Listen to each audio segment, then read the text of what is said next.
Thank you very much. Joining us now is Paul Rieckhoff. He is the founder and CEO of the Iraq and Afghanistan Veterans of America, the IAVA. Brother, good to see you. As always, thank you for your service.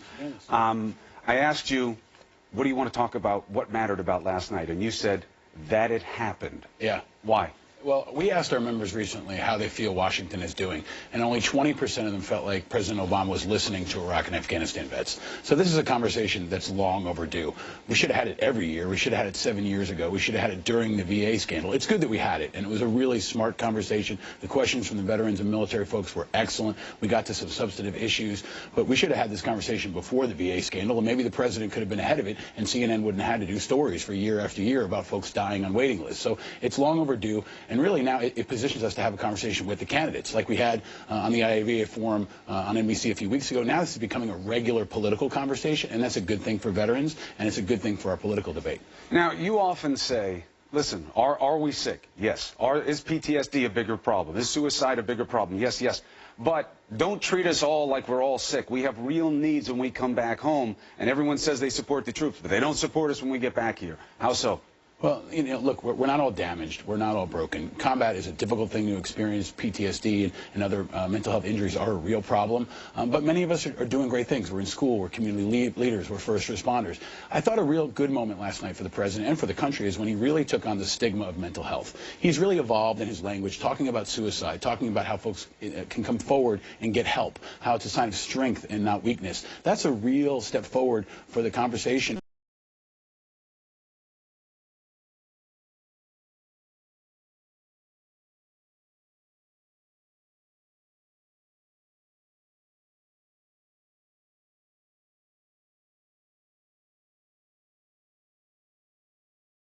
Health more broadly, not just for veterans. The brothers and sisters in the military often say, take the D off. That's right. Just say PTS. Yeah. Don't call it a disorder. Yeah. I mean, there's a debate in the medical community about that because technically it still is PTSD in the DSM. But regardless of what we call it, the point is that folks need to come out and get help. But the government needs to have that help ready when they do. You know, that's the real issue here, is that President Obama's record on VA issues and on veterans, unfortunately, has been really disappointing. There has been some headway, but his legacy in large part... He said he expanded the budget 85%. Sure. We had the largest VA scandal in American history that cost us, you know, the secretary to resign in scandal.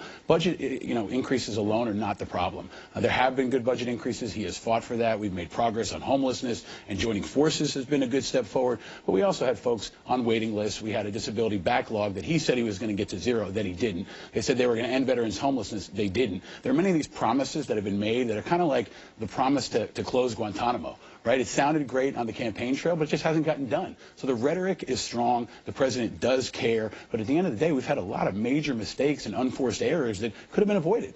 So, two other issues that I want to touch on. One, the GI Bill. Very important to you. Congress was being sneaky on it. Yeah. You contacted me and said, put your eye on this, Cuomo, because they're gonna do a sneaky vote in here. They're not gonna have a roll call for the vote, and they're gonna submarine the GI Bill. Right. We jumped all over it, as did other people in the media, and they wound up doing the right thing on the GI Bill. How fragile do you believe? It's not over yet. It's not over yet. Actually, that's what I'm asking. How fragile is the situation? It's very fragile. We've postponed cuts. The Senate's trying to cut $3 billion from the post 9/11 GI Bill that sent over 1 million folks to college. It's a fantastic benefit, and they snuck in this cut. We've been trying to oppose it. We've asked the candidates to oppose it. You asked Donald Trump a hard question. He still hasn't answered that question. Does he support these cuts or not? Hillary Clinton has said she opposed the cuts. The president hasn't said if he opposes them or not. That's a question we wanted to hear him get to last night, and he didn't. It's a really important, nuanced issue that folks maybe aren't tracking on, but it matters to us. It matters to our families, and money in pockets that will impact whether or not they can go to school.